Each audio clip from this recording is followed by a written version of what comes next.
ये इस सीजन का सीजन 4 है, इसलिए अगर आपने बाकी सीजन नहीं देखे हैं तो कमेंट सेक्शन में उनकी लिंक है, आप उन्हें जाकर देख सकते हो। एपिसोड 1 की शुरुआत अभी वैंगलिंग के कमरे से होती है। यहाँ पर हम देखते हैं कि वैंगलिंग अपने लैपटॉप को लेकर किसी वे ऑफ हेवन नाम के प्रोजेक्ट पर काम कर रहा था। ये प्रोजेक्ट उसने खुद ने बनाया है और असल में ये उसने इसलिए बनाया है जिससे कि वो अपनी पूरी पावर को एक टॉय में कन्वर्ट कर सके। और पूरी पावर नहीं, यहाँ पर वो अपनी पावर को का सिर्फ 1% उस टॉय को देगा, जिससे कि अभी वो अगर उसे अपनी पावर का यूज करने की जरूरत पड़े तो वो उस टॉय का इस्तेमाल कर सकता है। इस टॉय को ही उसने वे ऑफ हेवन का नाम दिया है और यहाँ पर वो कंप्यूटर के थ्रू अपनी 1% पावर उसके अंदर ट्रांसफर करने की कोशिश कर रहा था। अब फ्रॉगी उससे बार बार पूछता है कि वो क्या कर रहा है, तो वैंगलिंग की जो शॉर्ट स्पीड है वो आकर उसे रोकती है और कहती है कि वैंगलिंग जो भी कर रहा है उसे डिस्टर्ब मत करो। वैसे अब हम देखते हैं कि वैंगलिंग का जो वो प्रोग्राम था वो पूरी तरह से सक्सेसफुल हो चुका था।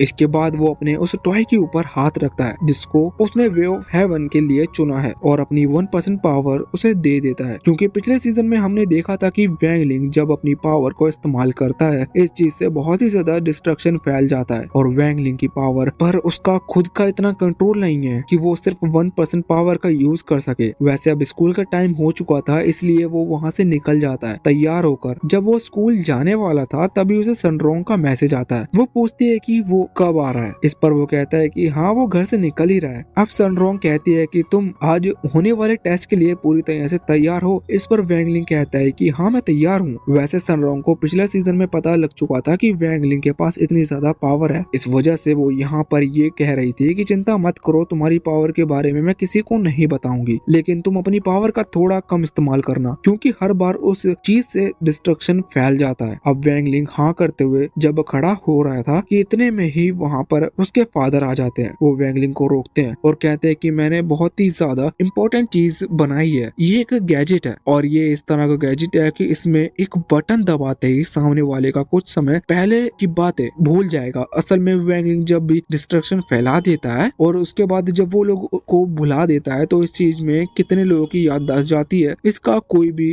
परफेक्ट नंबर नहीं रहता। वैंगलिंग की पावर पूरे वर्ल्ड को रीसेट कर देती है। ये लाइट जब भी निकलेगी तो जितने भी लोग इस लाइट को देखेंगे सिर्फ उनकी ही मेमोरी जाएगी और वो भी बहुत ही कुछ समय की। ये बहुत ही यूजफुल गैजेट है, लेकिन वैंगलिंग इसे कैसे यूज करेगा इसके लिए वो उसे यूज करके दिखाते हैं, लेकिन जब वो उसका इस्तेमाल करते हैं तो इस चीज में उनकी याददाश्त चली जाती है। बाद में वो वैंगलिंग को फिर से समझाने लगे थे कि इसको कैसे यूज करना है, क्योंकि वो भूल चुके थे कि वो वैंगलिंग को पहले इसके बारे में बता चुके हैं। वैसे जब वो फिर से बात करते हैं तो वैंगलिंग उन्हें कहता है कि आप ये मुझे बता चुके हो और फिर वो गैजेट लेकर सीधा स्कूल की तरफ निकल जाता है। स्कूल में आने के बाद हम सभी से मिलते हैं और यहाँ पर क्लास स्टार्ट होती है। जब वैंगलिंग की टीचर वहाँ क्लास में आती है तो वो कहती है कि जिस टीचर को उन्होंने बुलाया था उस खास टेस्ट के लिए वो नहीं आ पाया। इस वजह से खास कर चेन अभी बहुत ही ज्यादा दुखी हो चुका था, क्योंकि उसने इस टेस्ट के लिए अच्छी खासी तैयारी कर रखी थी और वो पहले से ही बहुत ही ज्यादा एक्साइटेड था। लेकिन फिर टीचर कहती है कि चिंता की बात नहीं है, ये टेस्ट होकर रहेगा, इसे दूसरे टीचर लेंगे।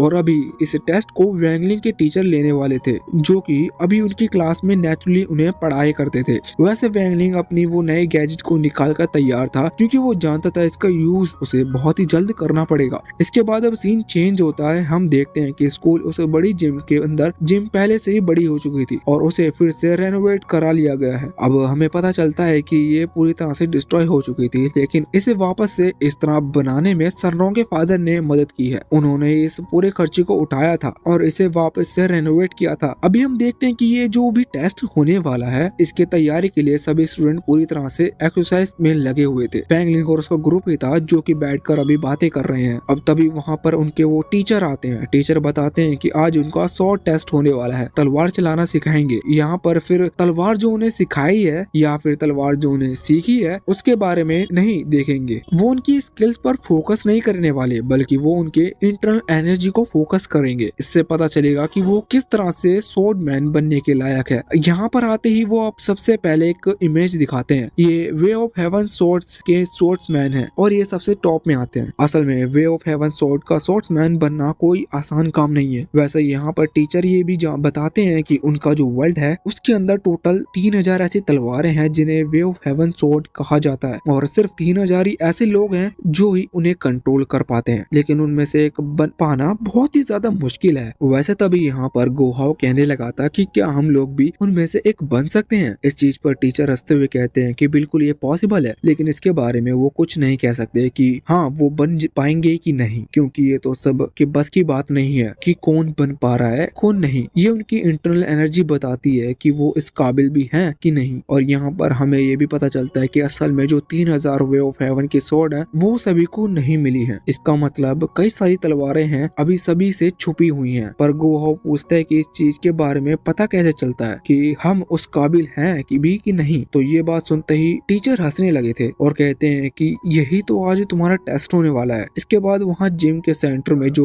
जगह थी उन्होंने वहाँ पर एक किताब को समन कर लिया था। ये किताब ऐसी किताब है जिसके अंदर एक वर्ड भी नहीं लिखा। ये बहुत ही ज्यादा खास है। सभी लोग इसे देखकर शॉक थे। शॉक सिर्फ वही लोग थे जिसे इसके बारे में नहीं पता था। यहाँ पर जब वो बात कर रहे थे तो गोहाव को जब पता चलता है कि ये कौन सी किताब है तो वो कहने लगता है कि इसके बारे में तो मैंने सुना है, मुझे मेरे ग्रैंडफादर ने बताया था कि ये एक ऐसी किताब है जिस पर हम स्पिरिचुअल एनर्जी को डालते हैं और ये उस एनर्जी को एब्सॉर्ब कर लेती है। इसके बाद टीचर बताते हैं कि हाँ तुमने बिल्कुल सही सुना है, इसी से आज हम तुम्हारा टेस्ट लेने वाले हैं। तुम सभी को एक एक कर इस पर अपनी एनर्जी का यूज करना होगा, जिसके बाद तुम किसी के लेवल को या फिर कह लो कि किसी फेस के स्वॉर्डमैन को ये बुक हमें बताएगी। अब सभी लोग तैयार थे। टीचर सबसे पहले एक दूसरे स्टूडेंट का नाम लेते हैं। वो स्टूडेंट यहाँ पर बहुत ही ज्यादा एक्साइटेड भी था और अब बहुत ही एटीट्यूड में चल कर आ रहा था। उसने तुरंत ही अपनी स्पिरिचुअल पावर को एक्टिवेट कर लिया था और अब जैसे ही वो उस किताब पर आकर उस पर अपनी स्पिरिचुअल पावर यानी एनर्जी को डालता है तो वो किताब उसे एब्सॉर्ब कर लेती है। लेकिन बाद में कुछ नहीं, बस उस स्टूडेंट को वहाँ से दूर फेंक दिया गया था क्योंकि उसके पास बहुत ही कम स्पिरिचुअल एनर्जी है, जिस वजह से उतने एनर्जी को एब्सॉर्ब करने के बाद उस किताब को और एनर्जी नहीं मिली। इसलिए उसे किसी भी लेवल का स्वॉर्डमैन नहीं कहा जा सकता और ये पक्की बात हो चुकी थी कि वो कभी भी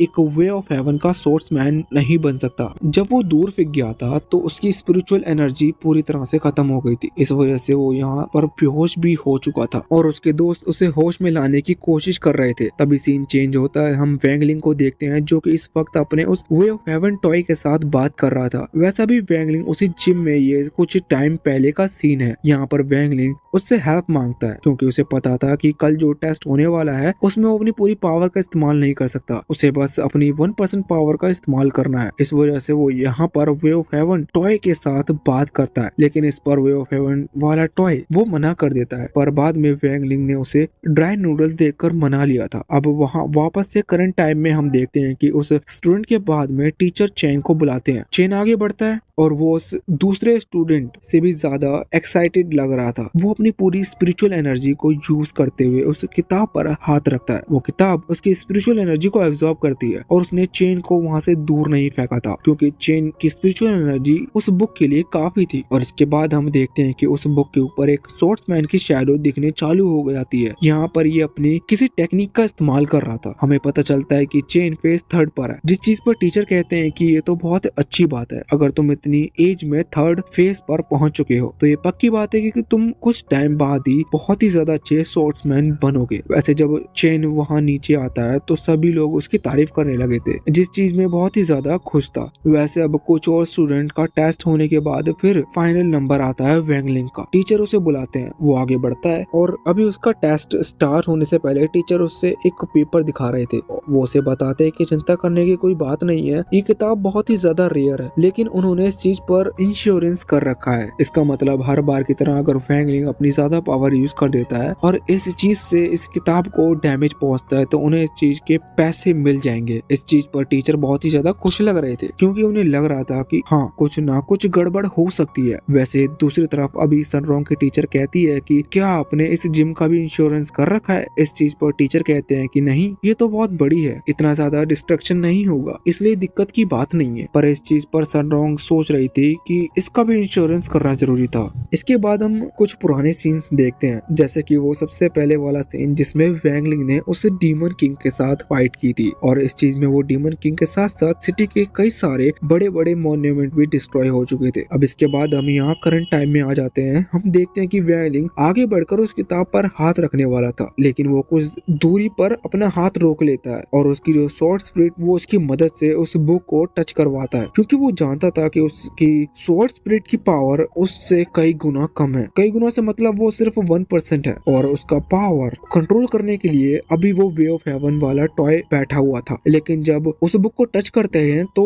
वहाँ एक एनर्जी इतनी ज्यादा बढ़ती है कि उस वे ऑफ हेवन वाले टॉय के लिए उस एनर्जी को कंट्रोल कर पाना बहुत ही ज्यादा मुश्किल हो रहा था। वो पूरी कोशिश कर रहा था पर नाकामयाब हो जाता है। हम देखते हैं कि यहाँ पर हर बार की तरह जैसे ही हर स्टूडेंट के टाइम पर वो स्वॉर्ड्समैन आकर एक स्वॉर्ड स्किल दिखाता है, तो वैंग लिंग के टाइम पर खुद ही वे ऑफ हेवन का स्वॉर्ड्समैन यहाँ आया था। वो इतना पावरफुल था कि जब वो अपने स्वॉर्ड स्किल का नमूना दिखा रहा था तो इस चीज से वो जिम की डिस्ट्रॉय होने लगी थी। साथ ही साथ जब वो लास्ट अटैक करता है तो इस चीज में जिम की छत टूट जाती है। सब लोग भागने लगे हैं और ये जो अटैक था ये सीधा आसमान की तरफ जा रहा था, जिस वजह से आसमान में कोई हेवन का दरवाजा ओपन होता है जो कि सभी को ऊपर की तरफ खींचने लगा है। वहाँ के जो पत्थर थे वो भी ऊपर की तरफ ही जा रहे थे। ये चीज देखकर वैंग लिंग के टीचर शॉक थे और वैंग लिंग से कह रहे थे कि तुमने ये क्या किया, लेकिन वैंग लिंग उनसे जवाब ना देते हुए अपनी उस स्वॉर्ड को और उस स्पिरिट को ऊपर उसी जगह की तरफ फेंकता है जहाँ पर वो सभी खींचे चले जा रहे थे। वैंग लिंग के स्वॉर्ड स्पिरिट उस जगह को यानी कि उस गेट को ही बंद कर देती है। इस वजह से अब सब नॉर्मल हो चुका था, लेकिन डिस्ट्रक्शन फैलने के कारण वैंग लिंग को अपने रेस्ट्रिक्शन मैजिक का यूज करना पड़ा है। अब जिम और बाकी जो की चीजें थी वो पहले की तरह ठीक हो चुकी थी। वैसे यहाँ पर अभी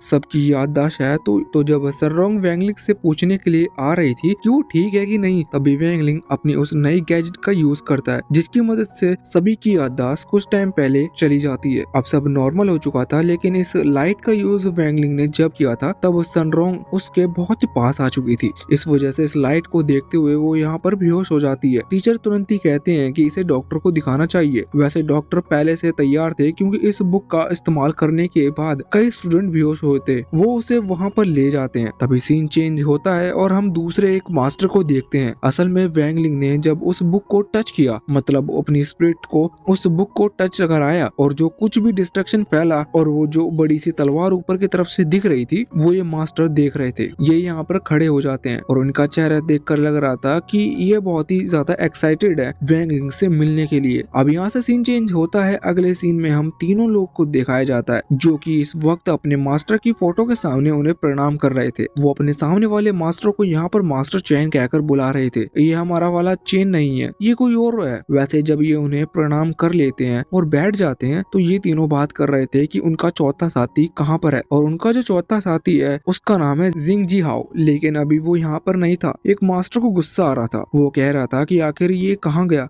अभी तक आया क्यों नहीं। इस पर दूसरे मास्टर कहते हैं कि वो एक दूसरे ही जरूरी काम में व्यस्त है। इसके बाद यहाँ से सीन चेंज होता है और हमें जिंग जी हाओ को दिखाया जाता है जो कि इस वक्त एक गेम सेंटर के बाहर एक बड़े से गेम स्कोर बोर्ड के सामने खड़ा हुआ उसे देख रहा था। वहाँ दूर ही खड़े कुछ लोग बात कर रहे थे कि ये जिंग है, ये अभी तक का सबसे हाई स्कोरर है। इस गेम में इसका स्कोर सबसे ज्यादा हाई है। असल में उस गेम की बात नहीं है, ये उस जगह की बात हो रही है। वहाँ पर जितने भी गेम है सभी को कंबाइन किया जाए तो इसका स्कोर सबसे ज्यादा है और अभी तक कोई भी इसे हरा नहीं पाया। इसके बाद एक और बार सीन चेंज होता है और अगले सीन में हम आ जाते हैं सनरोंग के घर पर। हमें पता था कि अभी पिछले दिन वो स्कूल में बेहोश हो गई थी, जिस वजह से उसके ग्रैंडफादर को ज्यादा ही चिंता कर रहे थे। इसलिए उन्होंने एक बहुत ही ज्यादा एक्सपीरियंस डॉक्टर को बुलाया। वो डॉक्टर यहाँ पर अभी सनरोंग को चेक कर रहा था, लेकिन उसे कोई भी बीमारी समझ में नहीं आ रही थी कि आखिर सनरोंग अचानक से बेहोश कैसे हो गई। और कुछ देर तक चेक करने के बाद जब वो कोई जवाब नहीं दे रहा था तो इस चीज पर सनरोंग के ग्रैंडफादर और ज्यादा चिंता में आ जाते हैं। वो सोचने लगते हैं कि शायद सनरोंग ज्यादा पढ़ाई करने की वजह से बीमार हुई है। उन्होंने उसे मना किया था कि वो इतनी ज्यादा पढ़ाई ना करे, लेकिन उसने उनकी बात नहीं मानी। अभी वो चिंता कर रहे थे और सोच रहे थे कि यह क्या सनरोंग को स्कूल से निकाल देना चाहिए। वैसे तभी वहाँ डॉक्टर को कुछ समझ नहीं आता, वो ऐसा ही बस बैठे हुए थे। मगर जब वो देखते हैं कि सनरोंग को कोई बीमारी ही नहीं है तो वो उन्हें बताने वाले थे कि उनकी शक्ल देखकर यहाँ पर सनरोंग के ग्रैंडफादर को और सनरोंग को लगता है कि शायद उन्हें कोई सीरियस बीमारी है। यहाँ पर सनरोंग के ग्रैंडफादर भी बहुत ही चिंता करने लगे थे और सनरोंग भी रोने लगी थी। मगर डॉक्टर फिर उन्हें चुप होने को कहते हैं और कहते हैं कि मैंने अच्छे से चेक कर लिया है, मुझे नहीं लगता कि इसे कोई भी बीमारी है। इस बात पर सनरोंग के ग्रैंडफादर शॉक थे। वो पूछते हैं कि फिर आखिर ये अचानक से बेहोश कैसे हो गई। इस चीज पर डॉक्टर कहते हैं कि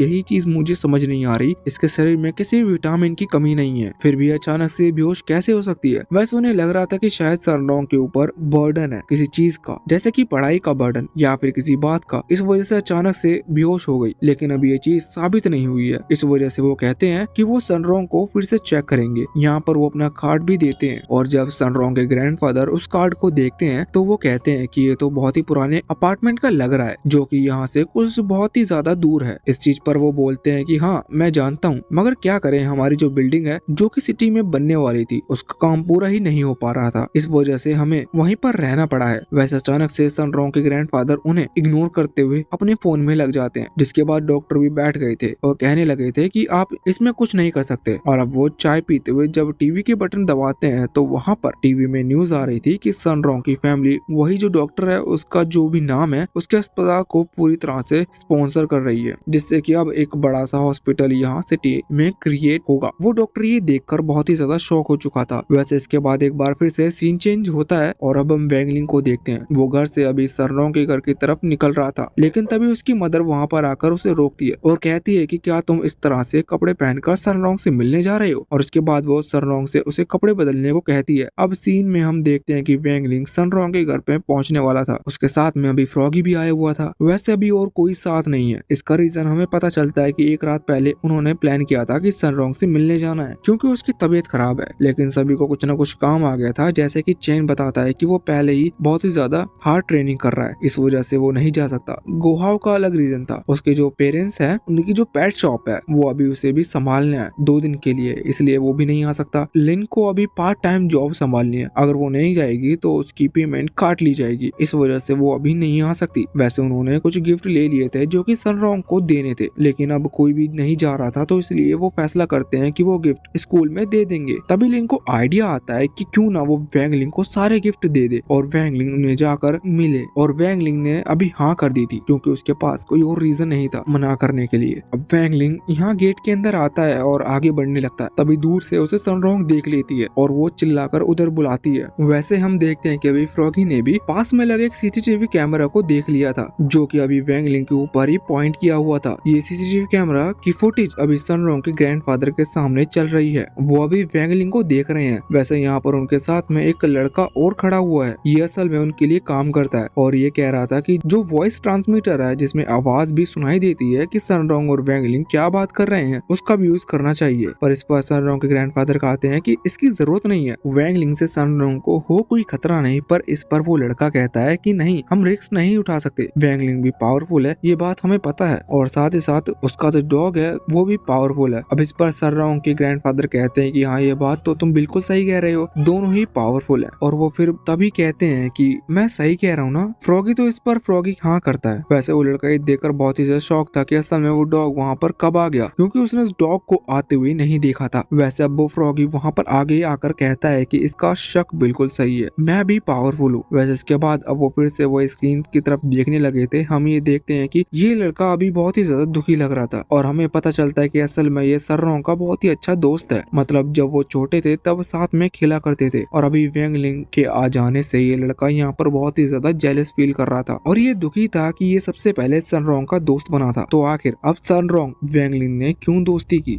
वैसे अब इसके बाद हम सनरोंग और वैंगलिंग को देखते हैं। यहाँ पर वैंगलिंग ने अभी वो सारे गिफ्ट निकाल कर रख दिए थे जो कि बाकी सभी ने उसे दिए थे सनरोंग को देने के लिए। यहाँ पर सनरोंग सभी गिफ्ट को देखती है जिस पर सभी का नाम लिखा हुआ था, पर किसी भी गिफ्ट पर वैंगलिंग का नाम नहीं था। इसका मतलब वैंगलिंग ने उसे कोई गिफ्ट नहीं दिया। इस चीज पर वो गुस्सा होती है, पर फिर वैंगलिंग अपना बैग खोलता है, उसे लगता है कि शायद वैंगलिंग उसके लिए कुछ लाया है। वैंगलिंग बोतल निकालता है कि उसके अंदर पानी है और फिर वो अपनी पावर से उस पानी को गर्म करते हुए कहता है कि क्या तुम गर्म पानी पीना चाहोगी। सनरोंग को गुस्सा आ जाता है, लेकिन इसके बाद फिर वैंगलिंग अपने पास से एक ड्राई नूडल्स का पैकेट निकालकर सनरोंग को देता है। अब सनरोंग के लिए वही एक खजाने की तरह था। वैंगलिंग बताता है कि स्पेशल एडिशन का ड्राई नूडल का पैकेट है जो कि बहुत कम क्वांटिटी में मिलता है और वो ये भी बताता है कि ये बहुत ही ज्यादा हाइजीनिक है। सनरोंग कहती है कि हाँ वो इसे संभाल कर रखेगी। वैसे अब तभी वहाँ पर एक ड्रोन टाइप का रोबोट उड़ते हुए आता है और सनरोंग को कहने लगता है कि उसके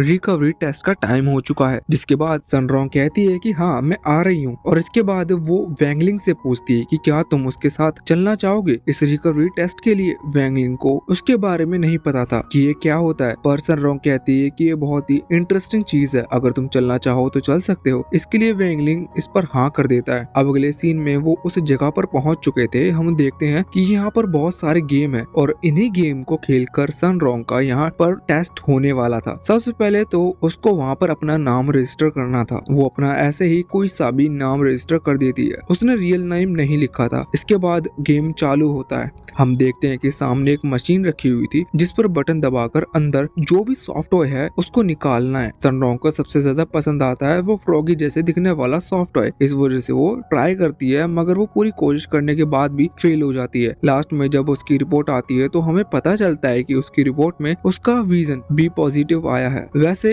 इस चीज से कोई फर्क नहीं पड़ रहा था। वो सब दुखी थे कि उसे कोई सॉफ्ट टॉय नहीं मिला। इस वजह से पास ही मशीन पर वैंगलिंग कोशिश करता है। वो उस हैंडल को पकड़ लेता है, लेकिन जब वो ट्राई करने वाला था तो यहाँ इस तरफ वो सनरॉन्ग के ग्रैंडफादर के साथ जो लड़का खड़ा हुआ था वो किसी को मैसेज करने लगा था। वो उस मशीन को कंट्रोल करने वाले पर्सनल से बात कर रहा था। वो उससे कहता है कि जितनी भी मशीनें हैं उन्हें इतनी ज्यादा हार्ड बना दो कि कोई उन्हें पार ना कर पाए। तो अब उन्होंने वो मीडियम लेवल से हाई लेवल कर दी थी। इसके बाद हम यहाँ पर वैंगलिंग को देखते हैं। वो हैंडल जब आस पास घुमा रहा था तो उसे पॉसिबिलिटी बहुत कम दिख रही थी कि वो कितने % चांस है कि वो किसी सॉफ्ट टॉय को वहां से बाहर निकाल पाएगा। वो बहुत ही गिरते जा रहे थे। अब वैंगलिंग थोड़ा सोचता है और इसके बाद वो हैंडल को इतनी तेजी से गोल घुमाने लगता है कि वहाँ उस मशीन के अंदर ही एक टाइकून बन जाता है, जिस वजह से उसमें जितने भी सॉफ्ट टॉय थे एक करके वो सारे बाहर आने लगते हैं। ये देखकर सनरॉन्ग बहुत ही ज्यादा शॉक हो गई थी और यहाँ पर सनरॉन्ग के ग्रैंडफादर भी शॉक थे, मगर वो उतने ही ज्यादा खुश भी लग रहे थे। वैसे उस लड़के की अभी बोलती बंद हो चुकी थी। वैसे हम देखते हैं कि वैंगलिंग ने उन सॉफ्ट टॉय को निकालने के बाद उसका जो विजन है वो SSR पॉजिटिव आता है, जो कि बहुत ही ज्यादा हाई है। और साथ ही इस गेम को खेलने के बाद उनका जो स्कोर मिला था वो बहुत ही ज्यादा हाई स्कोर मिला था। इसको देखते हुए यहाँ पर सनरॉन्ग के ग्रैंडफादर कह रहे थे कि बहुत बढ़िया, इसका विजन रिकॉर्ड करीबन मेरे बराबर है जब मैं यंग एज का हुआ करता था। वैसे यहाँ पर फ्रॉगी को बिल्कुल यकीन नहीं था कि वो सही कर रहे हैं। वैसे इसके बाद अब अगले टेस्ट की बारी थी। सनरॉन्ग को उस जगह पर बुलाया जाता है। उनका जो अगला टेस्ट था वो था मूल हंटिंग। इसमें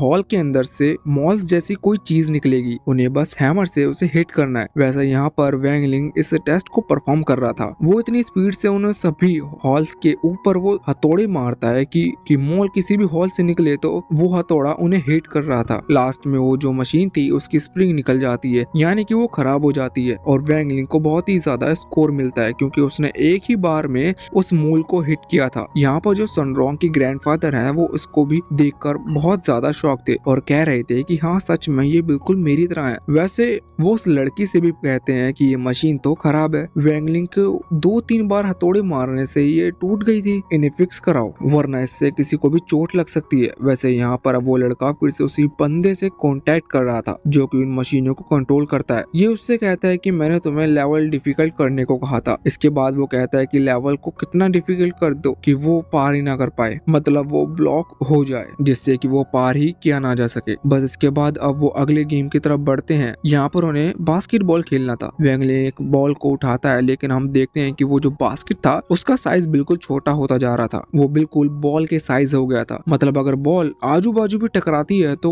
वो उसमें जाने की बिल्कुल 1% चांस है बस। लेकिन फिर भी वैंगलिंग बॉल को उठाता है और उसे इतनी स्पीड के साथ फेंकता है कि जो वो बास्केट थी वो उसके आर पार चली जाती है। ये चीज देखकर सनरॉन्ग के ग्रैंडफादर, वो जो लड़का जो कि उन लेवल्स को हार्ड बना रहा था, वो सभी बहुत ही ज्यादा शॉक थे। वैसे फ्रॉगी कह रहा था कि बहुत बढ़िया, ये सच में वैंगलिंग ने कमाल कर दिया। वैसे वहाँ दूसरी तरफ वो लड़का जिंग को भी अभी एक दूसरे गेम सेंटर में बैठा हुआ था। वो वहाँ स्कोर बोर्ड देख रहा था कि आखिर कौन है जिसका स्कोर इतनी तेजी से बढ़ता जा रहा है, क्योंकि वर्ल्ड वाइड एक ही स्कोर बोर्ड चलता है। तो इस वजह से यहाँ पर वैंगलिंग जितना भी स्कोर बना रहा था उस वजह से जिंग का स्कोर पीछे छूटता जा रहा था। अब यहाँ पर वैंगलिंग अगले गेम की तरफ आया था। ये गेम नहीं, बस एक सामने बॉल लगी हुई थी जो कि एनर्जी बॉल है। इस बॉल पर बस अपनी तलवार को हिट करना है। इस चीज में उनकी स्ट्रेंथ पता लगेगी, सामने वाली जितनी ताकत से हो सके उतनी ताकत से हिट कर सके। इस पर तो यहाँ पर सनरॉन्ग को तलवार लेनी पड़ती है जो कि सामने से उन्हें मिल रही थी। सनरॉन्ग तलवार लेकर वैंगलिंग को दे देती है और वैंगलिंग उसे ले लेता है। तब वैंगलिंग की जो